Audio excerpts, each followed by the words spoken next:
Welcome to the Limit Free Life Show. I'm Michelle Perkins, your host. I bring you tips, advice, and guest stories about creating work you love. Whatever type of career or business you have or want, I want to help you find more meaning, money, and happiness. Now we are live from Hollywood. Hello, hello. I'm Michelle Perkins, your host. This is the Limit Free Life Show. We are here every Wednesday at ubngo.com and on my Limit Free Life Facebook page, Wednesdays at 1 p.m. Pacific time. And we had a show today planned with a wonderful guest named Katja Schmolker. She is a fashion and art journalist and many other things. And the plan was for her to come on the show today with me. And an emergency came up, as emergencies sometimes do, and she will not be here today. So I had to pivot real quick just a few minutes ago and decide what to do. So I love the fact that I've gotten to a point where I'm okay with that. I'm actually quite fine with it. Wish she were here. She will be here next week. So I'm just, for those of you who might have been looking forward to hearing from Katja, and she is lovely and wonderful and fascinating, she'll be here next week on Wednesday at 1 o'clock. And so today I thought I am going to talk about something that came up in a conversation last night with a dear friend, Ruth Klein, who is a wonderful marketing and messaging communication and book coach and many other things, and a super amazing woman. She has these occasional dinners, not really dinners, but she called it Wine Not because she's writing a book called Generation Why Not. And so she invited a few people to sit around a table, drink some wine, have some food, and also to have a discussion. And so she throws a couple prompts out there. It's an eclectic group of successful, interesting, very lovely spiritual women who come together and talk. And none of us, well, I knew a couple people, Ruth and her daughter actually, and but nobody else. So the question Ruth threw out was an interesting one, and I'm going to share that question with you, and I'm going to throw out a few ideas because this is a question that is applicable to anyone, to everyone.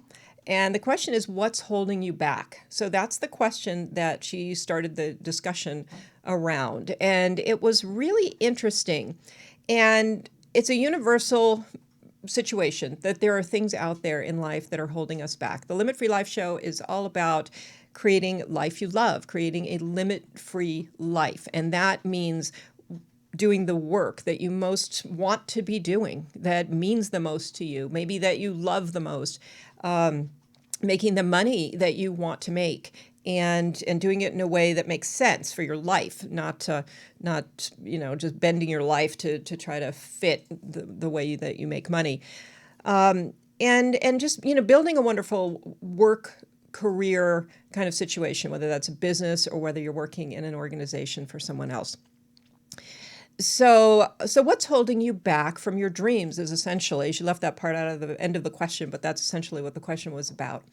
So we went around and we talked about things, and I found it to be extremely hard to answer because there are so many answers. So to choose an answer was a little overwhelming. So I kind of sat quietly for a little bit waiting to see how the conversation went.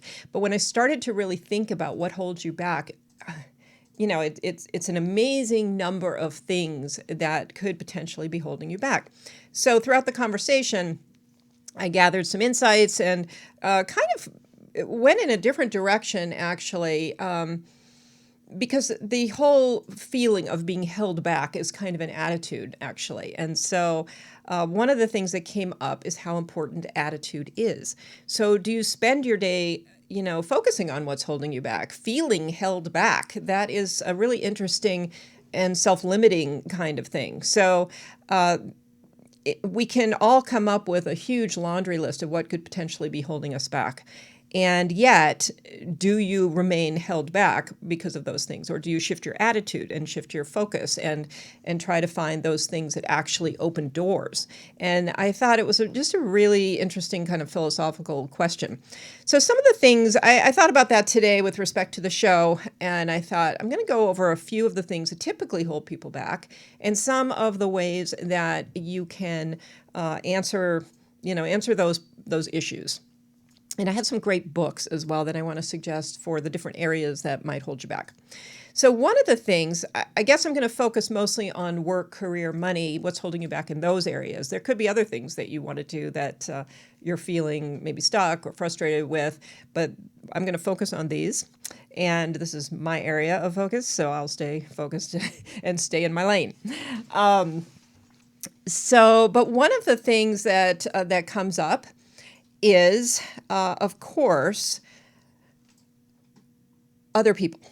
So we have other people in our lives, right? We have spouses, we have coworkers, we have children, we have a lot of people in our lives. And in many cases, those people, they're distractions. They're wonderful in our lives. Obviously, we want them and we need them, but they can be distracting. They can take up time and energy and sometimes money. And so, how you manage the people in your life and the environment that you're in, that was a big topic of the conversation. How do you deal with the fact that, especially if you're a mom, for example, you're always needed 24/7. You're needed by somebody in the family. So how do you deal with that? And the topic of boundaries came up, and that's probably the main way to address other people having the sense that other people might be holding you back in you moving forward to whatever it is that you want to do, or building your business, or whatever it is. So boundaries are huge. And so thinking about where to set up boundaries for yourself and how to create that structure in your life was a really important thing. And then what came of that, I'm reading right now. Actually, I think I'm listening, not reading. I'm reading and listening to various books at the same time. But it's Kate Northrup's Do Less, which I'm finding really interesting. And she talks a lot about that juggling with husbands and children and well, actually one husband, not husbands. But so it's a really great book. I'm really enjoying it. She takes a really different approach to looking at how to set up your life, how to get more out of it. And I'm finding that pretty fascinating. So different ways to structure things, different ways to set up boundaries with other people. And a lot of that basically boils down to saying no a lot. And so learning to say no, learning to feel good about that, learning to say no without guilt, because it doesn't really help if you say no and then you sit around feeling guilty for the rest of the day. The idea is to say no and then get to whatever it is that you want to get to. So that's a big one. Other people. And maybe you have to leave those other people. Maybe you have to go work somewhere else if you're currently working at home, or maybe you have to come up with some ways to actually, whatever the boundary is for you. Sometimes it's a message. I need this time, so leave me alone for the next hour. Sometimes you have to turn off your whatever on your computer allows you to see your emails or your texts. Sometimes it's about physically going somewhere else. And your physical environment is huge with respect to that, too. We all talked about productivity and the different physical places where we feel most productive, whether you should be looking out your window at an ocean view or whether you should be looking at a blank wall to be able to get more done. So whatever that is. So that's one thing that people find might hold them back. Another interesting one that I see is lack of business knowledge. So some people will be held back because there's something that they want to do, but they don't have certain business skills that they actually need to run a business. And for that, I think it's really important to get help with that one. So you have a great idea. There's a product or a service that you have that you want to offer out there, but you don't actually know much about business, and you don't actually know how to turn that into a business. What first steps to take, what second and third steps to take, who to bring on as part of your team. There's so many things that go on in business. How to set up processes and structures, and how to even determine a strategy and the tactical steps to moving forward with whatever it is that you want. And my suggestion for that one is definitely the E-Myth. There's a wonderful book called The E-Myth, and it is, I think it's Michael Gerber. Is that right, Brian? Brian's he's finding it, I'm sure. So that book it's fantastic for helping people who are not necessarily educated in business or knowledgeable about business, but who have a great idea or have a passion for something and want to start a business, I would absolutely highly recommend that you start with that book, and it'll clear a lot of things up for you and give you a nice way to start. So the lack of business knowledge holding you back is one of those easy ones because there's so many ways to learn about business. But it does indeed, make people feel insecure and less confident, and maybe keeping them from moving forward with what they want to do. So another one, this is another more practical one, of course, can be money. So, how do you start something new? How do you transition your career? How do you start a new business if you have very real money concerns? So that's an area that can also be worked out rather practically, kind of like the lack of business knowledge area. So some of these are more interpersonal. Some of these are more mindset, and some of these are more practical. The practical ones are, of course, the easiest ones to tackle. So money. It's really, you can go around saying, I just don't have the money. I'd love to start this, but I would need $50,000 to start. I hear that a lot, which is kind of interesting because it's like, did they actually calculate that, or it's just a random number that came out of the air? Because you can start most things with very little just by starting. Now, if there's something that needs to be built or a big capital investment, that's different. But a lot of products and services that you have, services especially, you can go out there and start offering, and you can start seeing, whether your price is reasonable for people, whether people are actually interested in the service that you have, and you can actually start before you have everything you need, and that includes all the money that you think that you might need. And if you really are needing some money, maybe you need savings so that you can leave your job and start into business for yourself. Those are all things that it doesn't actually make that much sense to allow those to hold you back, because there are things you can do about those things. So whether that's getting maybe something going on the side so you have that extra money, or whether whatever it is, maybe you can tweak the business idea in a way so that you actually don't need that much money just to start. And then you can get some revenue coming in, and then you use that revenue to move forward and build a little bit. One of the things that comes up sometimes for people, didn't actually come up in last night's discussion, but came up in another discussion, is credit. And I thought this was so interesting. I had a really interesting conversation around bad credit and people feeling very kind of like they're shying away from doing almost anything because every time they think about, well, I have bad credit, can't get a credit card. I have bad credit, can't, get an office space. And so we talked a little bit about that, and I just thought if something, again, it's another one of those practical things, and the practical things steps can always be found to fix the practical things. So maybe you need to sit down and talk to somebody about this credit issue and how to repair it. But one of the things that came up that I thought, when it comes to living a limit-free life, it was clearly forcing them into a position of feeling very limited and not free at all.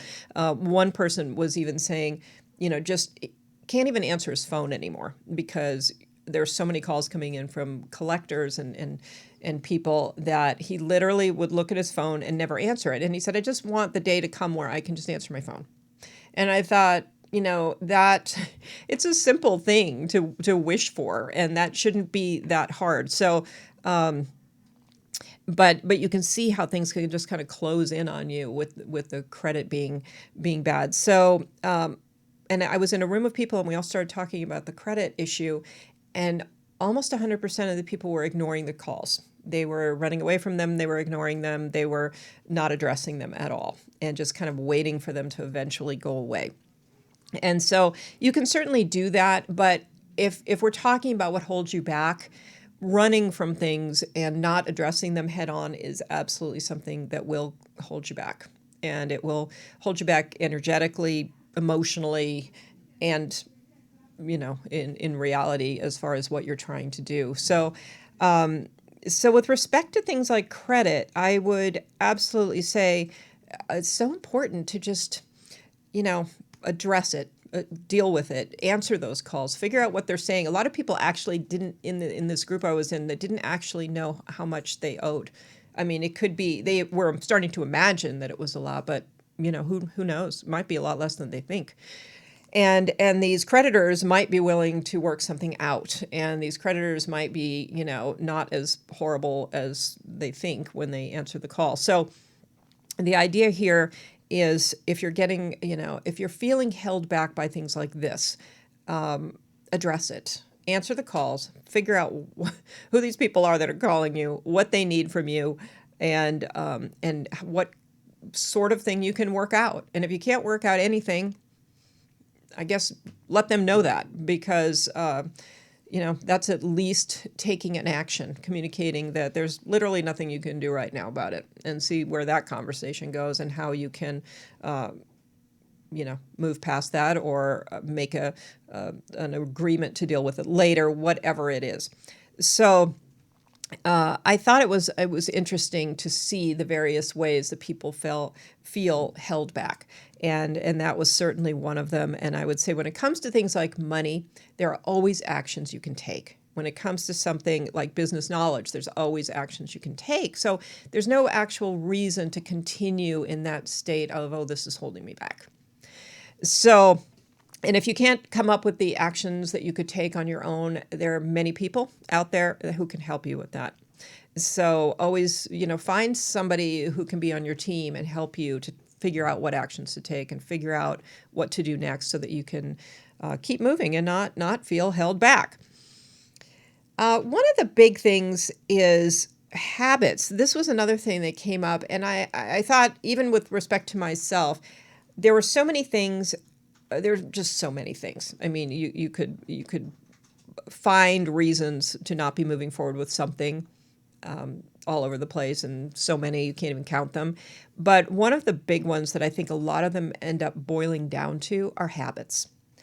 And habits, there's a lot written on habits these days. I think it used to be kind of a boring topic. It was sort of like discipline, good habits. That's all the stuff that your parents might have talked to you about, or teachers, and you just sort of tuned it out, and it wasn't fun. So, but the older I get, the more I realize that really great habits from the get-go are just amazing.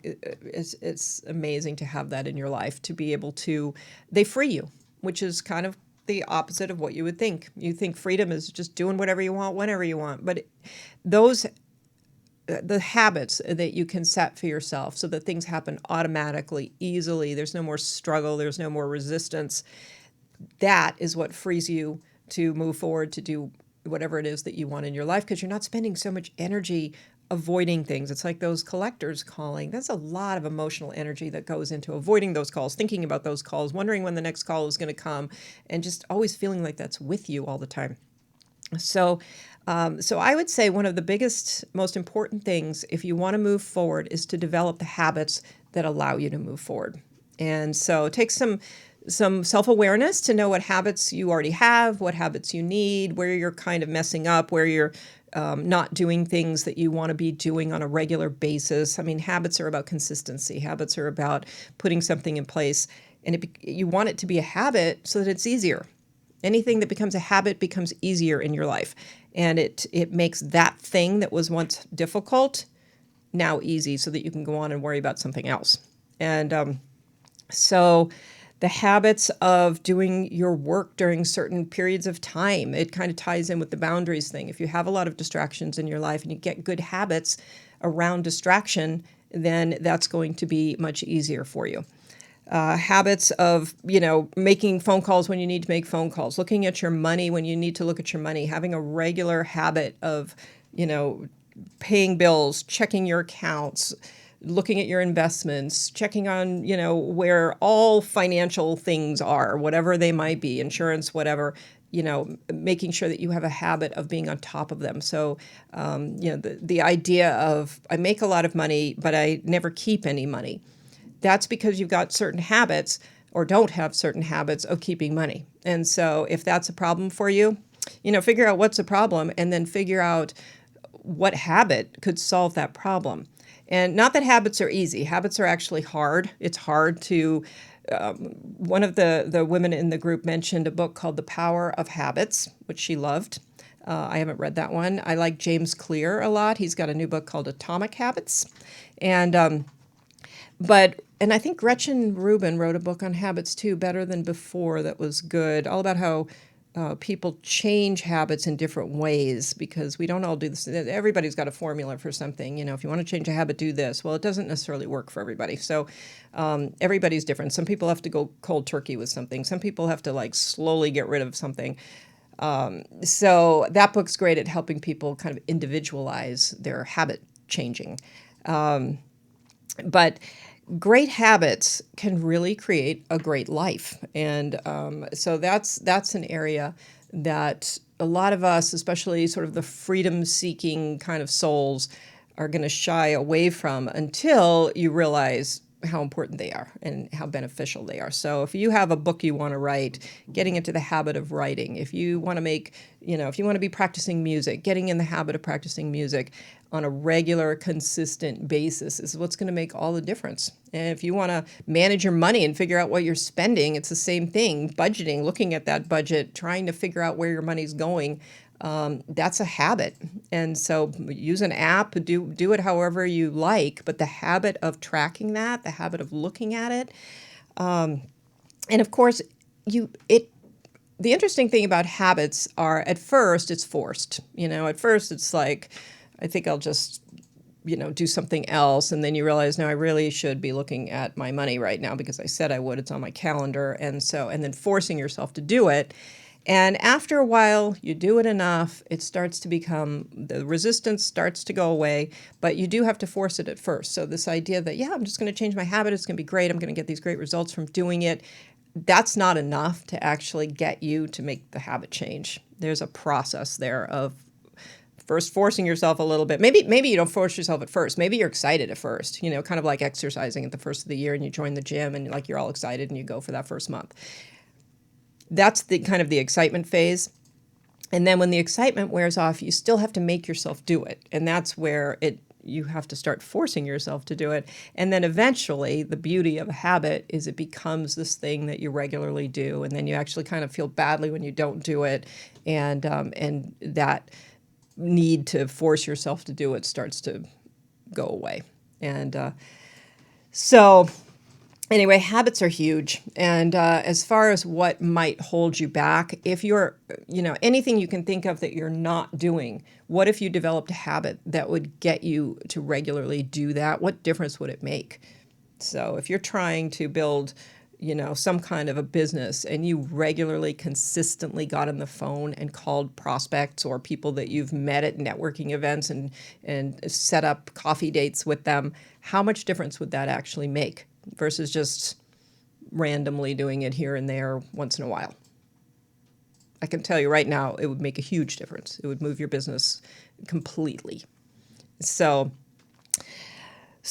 I would say, as far as what's holding you back, look at what's holding you back, and then look at where you can. Maybe it's not such great habits in a particular area, and see what you could do with respect to that. Maybe you have other habits too. Like I'm in the habit of saying yes to a lot of things that require I drive a long way. So I'm trying to change that habit because I say yes to all kinds of interesting things because they're interesting. Meetings, events, opportunities, and I don't really take into consideration where they are. I mean, I look at it and I need the driving time on my calendar, but if it's an interesting thing, I'll say yes to it. And then I'll end up being in the car for way more hours than I should be every week.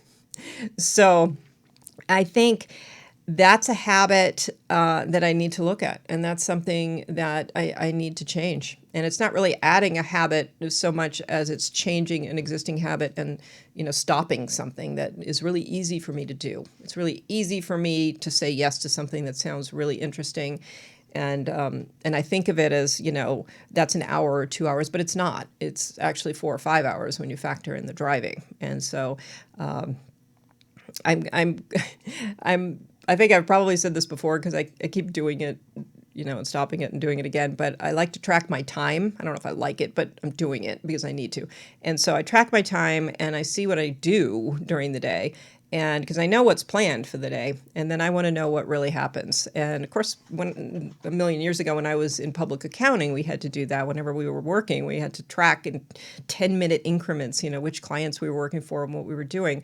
And there's a reason these companies do that, partly so they can bill their clients. And so it's interesting to look at how you spend your own time. I would highly recommend it because you can work all day. You can end your day feeling like, my gosh, I never took a break today. I worked 15 straight hours. But what did you actually do in that time? And so that's where the habits come in, is trying to make sure that you are the things that you really want to do and the things that really benefit you. Those are the things you're doing. And so that habit of either releasing certain things that you do or adding things is super important. The other thing I would mention is attitude and self-awareness. So we talk all the time about self-awareness, so important. And if you're not self-aware, you're holding yourself back, whether you know it or not. So if you're not honest with yourself and really aware, for example, of your habits or of the ways people are distracting you, or the way, of course, money awareness is a big one. And but all of this stuff, you've got to be honest. You've got to know what's happening, and you've got to look at everything head on. And to do that also takes some confidence and some courage. And that's the other thing that can really hold people back: confidence and courage. So confidence in what you're able to do. And I hear from a lot of people, especially women, well, I don't want to sound arrogant. And this came up last night too, that there's a big difference between sounding arrogant and being confident. So usually you have every right to show confidence in things that you know how to do. So that's not going to sound arrogant. What sounds arrogant sometimes is when you blow smoke and, you're talking about all kinds of things that you do that you don't actually know how to do that well or haven't done, but you're sounding, you're kind of overblowing that. That's not good. But as far as confidence goes, you should practice actually expressing, communicating with confidence when it comes to the things that you know how to do. Not that you're necessarily the best in the world or know more than anybody else, but if you know something, you can sound confident about it, and you're going to speak about it in a way that doesn't ever sound arrogant. It just sounds confident. So that's something that holds people back, is a lack of feeling confident. But in that lack of feeling confident, you don't express confidently. And so I think either way you go about it, start figuring out ways to feel more confident and then expressing that confidence, or start expressing that confidence because you've earned the right to do that if you know what you're talking about. And then that will sort of internally start giving you a sense of confidence as well. So, and then courage is going for it. And that is something where all I can say is just do it. Go out there, do some of the things that you're afraid of doing, because a lot of times we're held back by basic good old fear. We're afraid to do it. We haven't done it before. We don't really know what we're doing. Maybe if we get a little more education or take some more courses, we'll go do it. That's fine. You learn all day long. I love learning. But I think you need to go out and you need to try some things. You need to step out of your comfort zone and go for it. So if there's something you want to do, if you want to film a YouTube video, or you want to go for, an interview, or call somebody at a company and ask them if you could sit down with them and talk about what they do, these are all things that take some guts and some courage. And that is one of the bigger things that holds people back, is a lack of really doing things courageously. And very easy to stay in what you know, very easy not to make those sales calls, not to get on the phone and talk to prospects or people you met at a networking event, because that takes some courage. And what are they going to think when you call them and they're on the other end of the phone going, why is this person calling me? Those are the things that go on in your head. So I would say the more you go for it, the more you do things that you're uncomfortable with, the more your courage is going to build. That's a muscle. It will build up, and you'll be able to do these things much more easily. And that's going to, in fact, build your confidence. And so you've got that confidence and courage thing all worked out, and they shouldn't hold you back nearly as much as they once did. So with that, I think I'm going to wrap up. I was going to ask Ryan what's holding him back. He's my radio engineer here today, and without a guest, he said, "Well, you can ask me a question." Yeah, And of so course. I don't You can want ask me to anytime. not do that. That was very kind of him, actually, to offer. So I think let me get my mic a little better. I think something that's holding me back personally is like you said, a distance thing. I work in Burbank and I live in Inglewood, and so it's a good hour drive for me every day.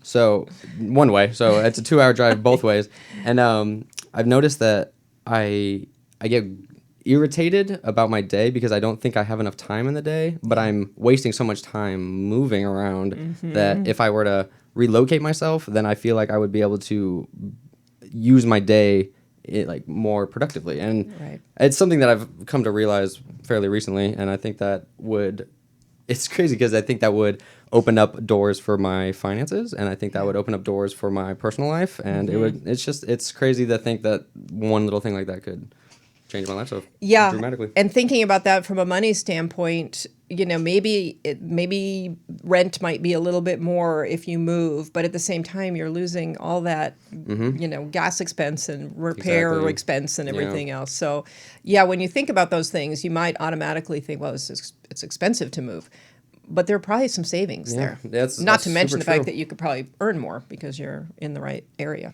Yeah. So. Beautiful. Good answer. Thanks, Ryan. Thank Okay.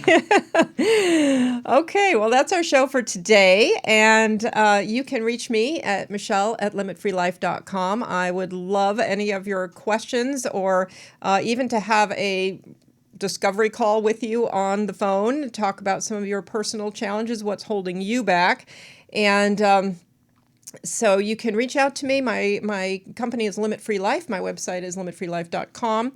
And you can sign up for my regular newsletter and you'll hear about some events coming up and some things that I've got going on that you might benefit from. So follow me on Instagram at Business Enlightenment. Follow me at Facebook at Limit Free Life. And please subscribe to the Limit Free Life show on iTunes. And that's this show, which comes on Wednesdays at 1 o'clock. So I hope to see you here next week for the show with Katja Schmolker. And thanks so much. Have a great week. And don't let anything hold you back.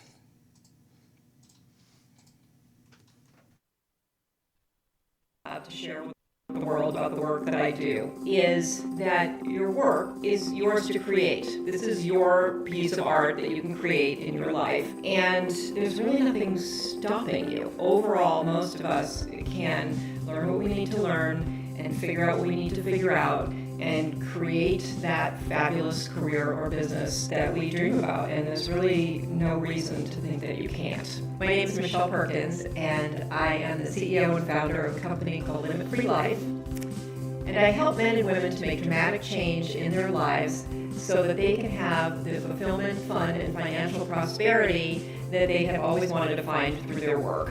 The main services I offer through Limit Free Life are one-on-one private coaching, group coaching, trainings and seminars, and business consulting.